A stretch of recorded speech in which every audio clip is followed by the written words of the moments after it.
ทุกคนเนาะกาได้จ่ายเงินค่าที่พี่น้องของพ่อตาเนาะมาซอยเล่าใส่วงประตูน้องมือนั่นนะกาผัวของสาวสนาเนาะเรามาซอยได้3 มื้อเนาะมื้อละ200,000ก็สิถึง600,000เนาะมื้อนี้ผัวเราบ่มาก็เลยมาจ่ายน้ำเล่าแทนจ่ายน้ำเจ้าก็ได้บ่ได้เนาะผัวจะไปใช้คือบ่มาเถื่อเฮ็ดเวียกอยู่ไสเฮ็ดเวียกอยู่เฮือนทักทายสบายดีพ่อแม่พี่น้องมาพอกับลาเอกคือเก่าพี่น้องตอนนี้ลาเอกกลับมาจากเมืองบัวลพาเป็นที่เรียบร้อยแล้วเนาะพี่น้องเนาะตอนนี้ก็อยู่บ้านแล้วพี่น้องเนาะห้ากับมาหมู่บ้านนี่แหละเนาะบ่าวลาเอกเดินทางไป6 คืนเนาะ6 คืน 7 วันเนาะทุกคนเนาะก็ถือว่าโดนไล่เติบเนาะเป็นทิศคนละพี่น้องตอนนี้ห้ากับมาบ้านเนาะพี่น้องบรรยากาศฝนตกแต่ว่าตกบ่แห้งแต่ว่ามันเศร้าแล้วตอนนี้เนาะคือตอนนี้บ่าวลาเอกจะพาทุกคนมาเบิ่งยังก็ลืมเลยอันนั้นเนาะภารกิจเฮ็ดเฮือนให้ผู้ใหญ่ใจเฮ็ดเฮือนให้ครอบครัวทุกอย่างเนาะที่ผู้ใหญ่ใจดีจากเมืองนอกล่ะพี่น้องเนาะเพิ่นให้เบิ่งให้นะครอบครัวพ่อตาเนาะ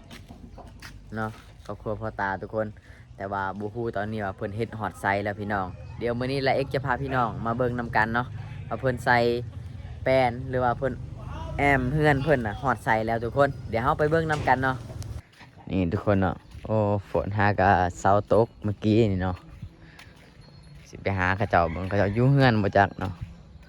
ดนแล้วบ่ได้ไปหาเขาเจ้าเนาะเป็นทิศปลายแล้วบ่พี่น้องเนาะและเอกบ่ได้ไปถ่ายคลิปเพิ่นตั้งแต่พาเพิ่นไปซื้อวงประตูน่ะพี่น้องเนาะแล้วก็มาบอกเพิ่นสอนใหม่ให้วงประตูเนาะ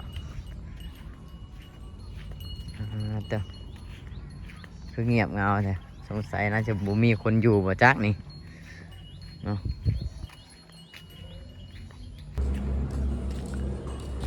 โอ้เนาะเพิ่นใส่ไม้แปลนเพิ่นแอมเพื่อนของเพิ่นน่ะแล้วไปครึ่งนึงเนาะแต่ว่าครึ่งนี้น่าจะยังบ่แล้วนี่ตัวนี้ยังเนาะแต่ว่าทางนี้เพิ่นใส่หมดแล้วเดี๋ยวเราจะอ้อมเพื่อนของเพิ่นให้ทุกคนเบิ่งเนาะ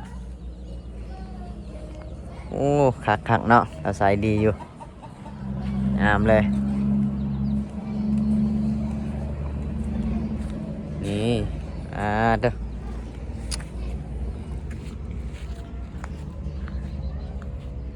เห็นบ่พี่น้อง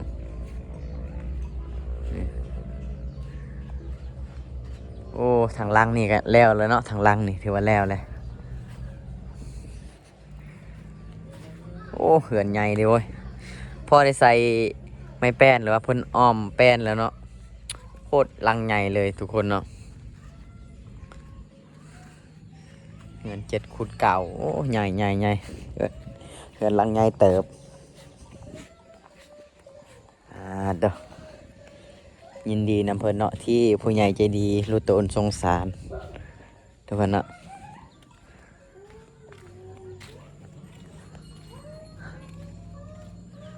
นี่โอ้ทางนี้ยังครึ่งหนึ่งเนาะยังครึ่งหนึ่งเด้อพี่น้องเด้อทางนี้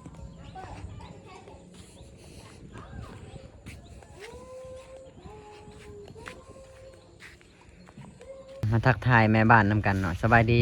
สบายดีเห็นยังกินมื้อนี้ว่าสิแกงหน่อไม้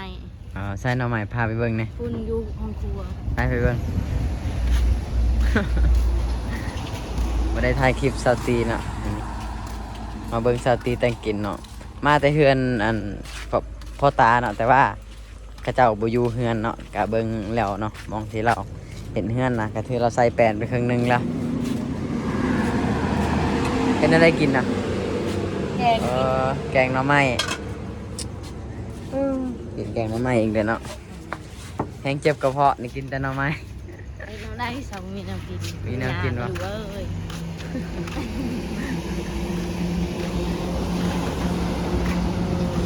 ไปใส่มือนี่ก็ได้ไปใส่ว่าจะเอาพื้นว่าฝนตกเอาพื้นฝนตกพี่น้องตกกระตกบ่ลายดอกพี่น้องเอ้ยเนาะพี่น้องวันนี้ละเอกกลับมาหาครอบครัวหลังนี้คือเก่าเนาะเจ้าของบ้านก็น่าจะอยู่บ้านแหละมื้อนี้ ในพี่น้องเดี๋ยวเขาเจ้าเล่ากำลังใส่แปลนอ้อมเฮือนมาจักเดี๋ยวมาเบิ่งกัน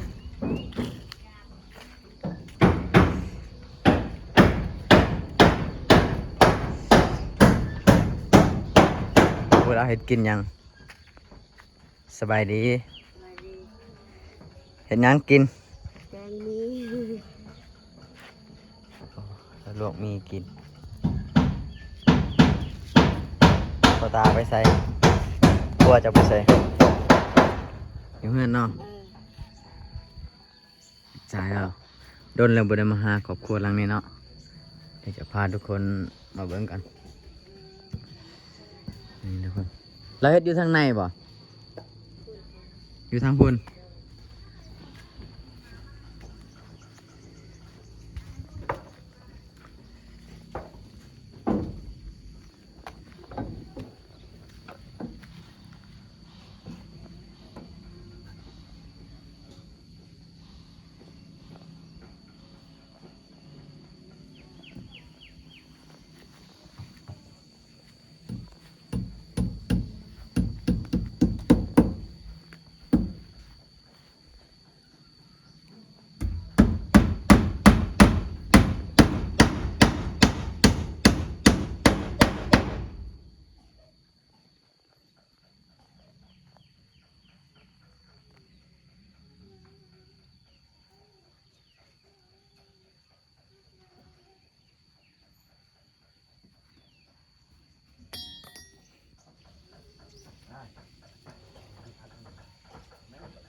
ไปทางพุ่นเลย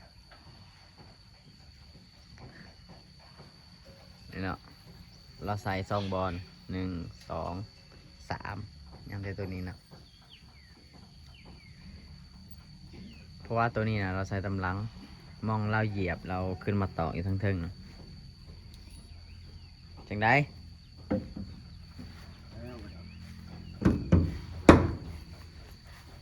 ฮอตไซส์แล้วบัดนี้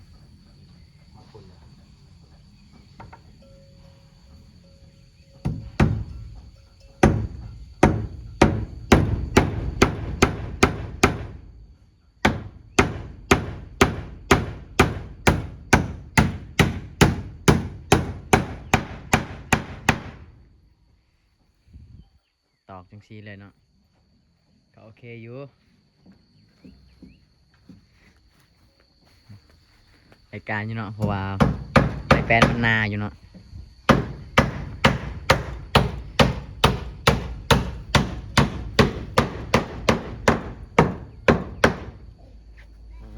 เรียบร้อยบัดนี้ทางนี้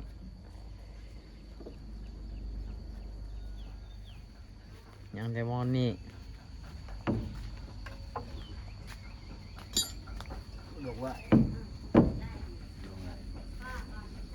เมื่อวานไปใช้เมื่อวาน วันนี้ก็ไปลูกกันแล้ว ไปเห็นยังเห็นลูก สักเข้า ซักข้าว สักให้ ซักข้าวซักให้ไปปลูกข้าวกันแหละหากันมาเมื่อวานมื้อนี้บ่ มาเลย อ๋อเป็นยังไง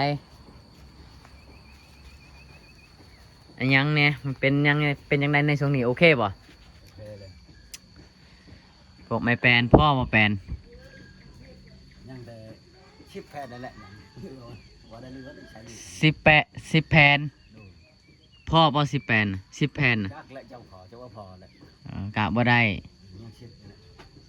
ยัง10 แผ่นเนาะไม่แปลนนะทุกคนเนาะทายบ่พอสำเนาะเดี๋ยวลองใส่เบิ่งก่อน10 แผ่นเดี๋ยวมาเบิ่งทางนี้เนาะยังเหลือ10 แผ่นเนาะแผ่น ใต้เดือนก็ คิดว่าน่าจะบ่พอและ10 แผ่น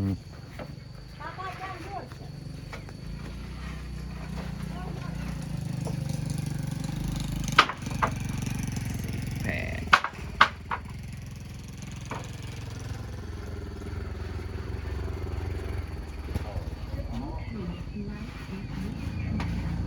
ยัง10 แผ่นบ่พอเนาะแล้วแผ่นเก่าเด้ยังบ่แผ่นเก่ากะเอากบแผ่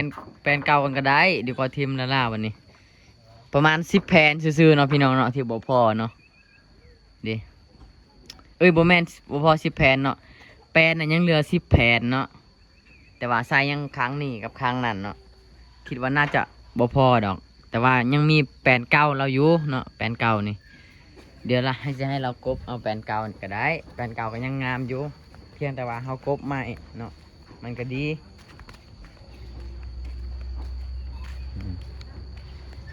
นี่เนาะนี่อ๋อประมาณ10แผ่น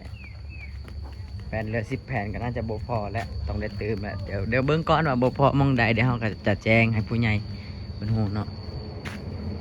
อ๋อเดี๋ยวมองนี้ก็ยังเนาะ นี่ก็อย่างนี้ประมาณยัง3แผ่น 3แผ่น 3แผ่น ทางนี้เด้ ใช้ตัวนี้มันใช้แผ่นเก่านะ เอาลองใช้เบิ่งก่อน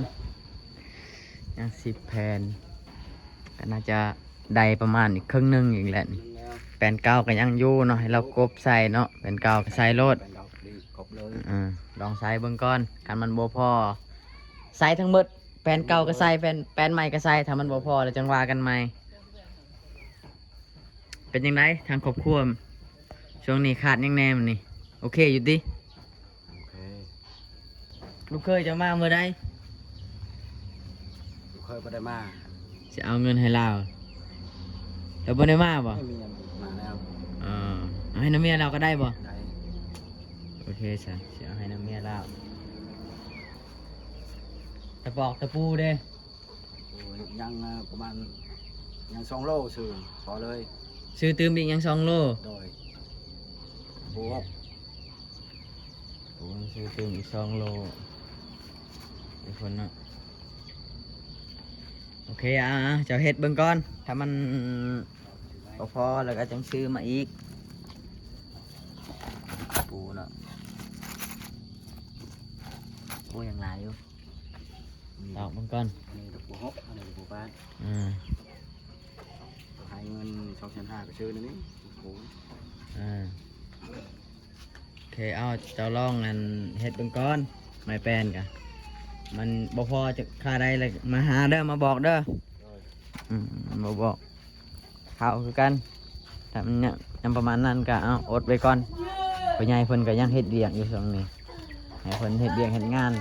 เพิ่นเก็บเงินแน่เพิ่นจังมาช่วยได้เพิ่นกำลังเฮ็ดงานก็โอเคอยู่เนาะเพิ่นก็อยู่นํกัน4 คนเนาะ4 คนทั้งลูกเด็กน้อย2 พ่อเมียนั่นแหละทุกคนเนาะ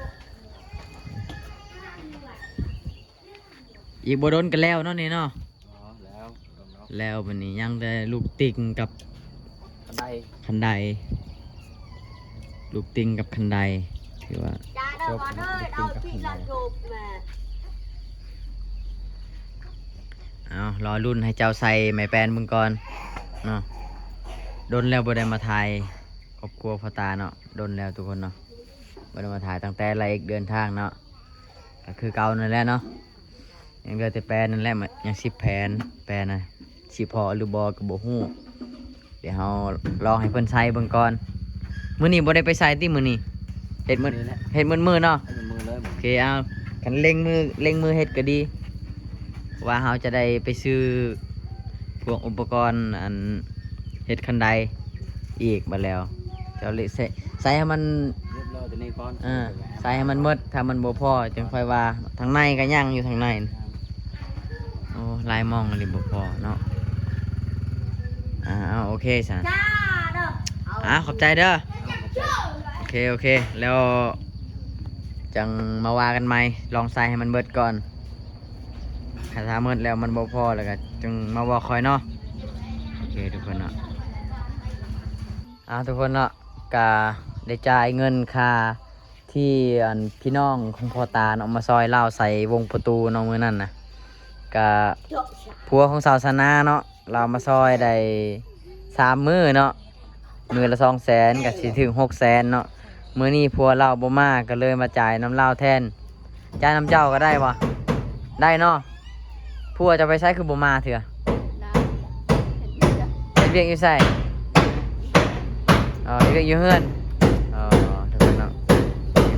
กีบเนาะไปฝากให้ผัวเจ้าเด้อเรามาเฮ็ดเวียกอัน3 มื้อ200,000เอาไปห่อนเอาไปให้ห่อนเล่าจังหน่อยเราก็ว่าเอาเงินน่ะจะเอาไปใช้จังหน่อยก็สิว่าเงินยังอยู่นำข่อยบ่แม่นได้ข่อยจ่ายไปแล้วโอเคบ่เดี๋ยวทุกคนเนาะก็เอาให้แล้วเอาให้น้ำลูกเมียเราก็ได้แต่ว่า โดย ได้เนาะ ได้ นั่นแหละต้องเอาไปให้หอดเหล่าเราเป็นผู้เฮ็ดงานถ้าบ่เฮ็ดก็คือว่าแหละทุกคนเนาะลายมือเนี่ยบ่ได้จ่ายเนาะแต่ว่าผู้หนึงน่ะจ่ายแล้วยังแต่พัวลาวนี่ล่ะยังบ่ทันจ่ายแต่มื้อนี้ก็จ่ายเป็นที่เรียบร้อยแล้วโอเคทุกคนเนาะขอบใจหลายๆ